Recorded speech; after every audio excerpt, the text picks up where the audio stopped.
মাত্র 2 মিনিটে আমরা আজকে একটা সিবিসি রিপোর্ট কিভাবে পড়তে হয় সেটা সম্পূর্ণ দেখিয়ে দিব। CBC means complete blood count. তো চলুন শুরু করি। প্রথমে একটা সিবিসি রিপোর্ট যখন আমরা পাই তখন 3টা জিনিস দেখতে হয় আমাদের। এক হচ্ছে RBC, WBC, platelet. RBC means হচ্ছে রেড ব্লাড সেল, ডব্লিউবিসি হচ্ছে হোয়াইট ব্লাড সেল, আর প্লেটিলেট মানে হচ্ছে অনুচক্রিকা। তো চলুন আমরা আরবিসি দিয়ে শুরু করি। প্রথমে হচ্ছে আমাদের চেক করতে হবে haemoglobin, HB. First check HB মানে হিমোগ্লোবিন। ইফ এইচবি ল তাহলে হবে এনিমিয়া, মানে হিমোগ্লোবিন লেভেল যদি ল হয় তাহলে হবে হচ্ছে এনিমিয়া। আর সেকেন্ড এমসিবি চেক, এমসিবি মানে কি মিন কর্পাসকোলার ভলিউম, ঠিক আছে। এটা মানে হচ্ছে আরবিসি এর সাইজ। আরবিসি এর সাইজের উপর ভিত্তি করে আমরা দেখব এখন। আরবিসির সাইজ যদি ইফ এমসিবি মানে আরবিসির সাইজ 80 ফেমটোলিটার, এফএল মানে ফেমটোলিটারের নিচে হয়, কম হয়, তাহলে হবে হচ্ছে মাইক্রোসাইটিক অ্যানিমিয়া, মানে আরবিসি এর সাইজ হচ্ছে ছোট, মাইক্রোসাইটিক অ্যানিমিয়া। মাইক্রো মানে ছোট।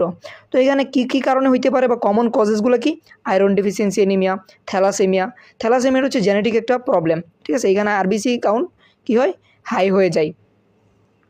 তারপর হচ্ছে ইফ এমসিবি 80 থেকে 100 এর মধ্যে হয়, ঠিক আছে, 80 থেকে 100 ফেমটোলিটারের মধ্যে হয়, তখন হবে হচ্ছে নর্মোসাইটিক অ্যানিমিয়া। নর্মোসাইটিক অ্যানিমিয়ার ক্ষেত্রে কমন কজেস কি? Haemolytic anaemia, acute blood loss, chronic disease anaemia. Chronic disease anaemia কখন হয়? কিডনি ডিজিজের ক্ষেত্রে। তারপর আরেকটা হচ্ছে ইফ এমসিবি মানে আরবিসি এর সাইজ যেটা, এটা যদি 100-র চেয়ে বেশি হয়, 100 ফেমটোলিটারের চাইতে বেশি হয়, তখন হবে ম্যাক্রোসাইটিক অ্যানিমিয়া। ম্যাক্রোসাইটিক মানে কি আরবিসি এর সাইজ বড়, ঠিক আছে, আরবিসি এর সাইজ বড়।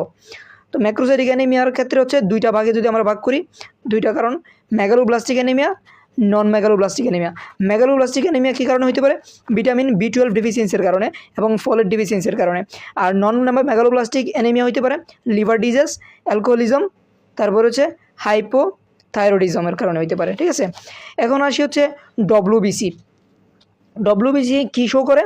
এটা হচ্ছে ইনফেকশন বা ইনফ্লামেশন। এখানে আমরা দুইটা জিনিস চেক করি।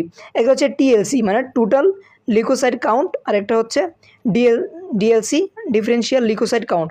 টোটাল লিউকোসাইট কাউন্টের ক্ষেত্রে যদি টোটাল লিউকোসাইট কাউন্টটা হাই হয় আর হচ্ছে লো হয়, হাই হলে কী হবে?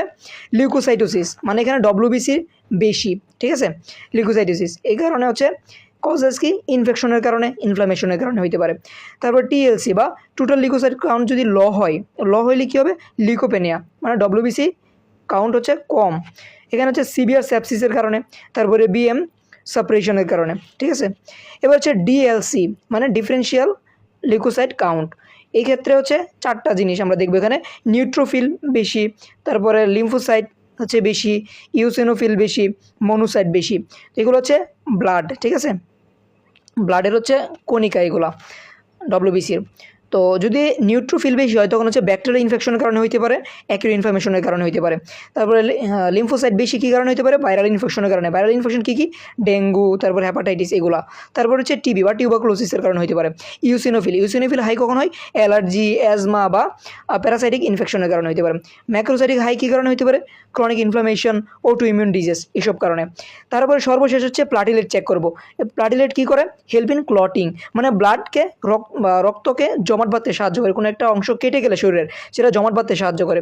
প্লাটিলেট কাউন্ট যদি নিচে নেমে যায় তখন হচ্ছে থ্রোম্বোসাইটোপেনিয়া। কী কী কারণে হতে পারে? ভাইরাল ইনফেকশনের কারণে হতে পারে, ম্যালেরিয়ার কারণে হতে পারে, অ্যাপ্লাস্টিক অ্যানিমিয়ার কারণে হতে পারে। তো আজকে দেখালাম আমরা হচ্ছে কীভাবে একটা সিবিসি কাউন্ট মাত্র 2 মিনিটের মধ্যে পড়তে হয়। তো ভিডিওটি ভালো লাগলে আপনারা সেভ করে রাখবেন, শেয়ার করে দিবেন সবার মধ্যে। ধন্যবাদ সবাইকে, আসসালামু আলাইকুম।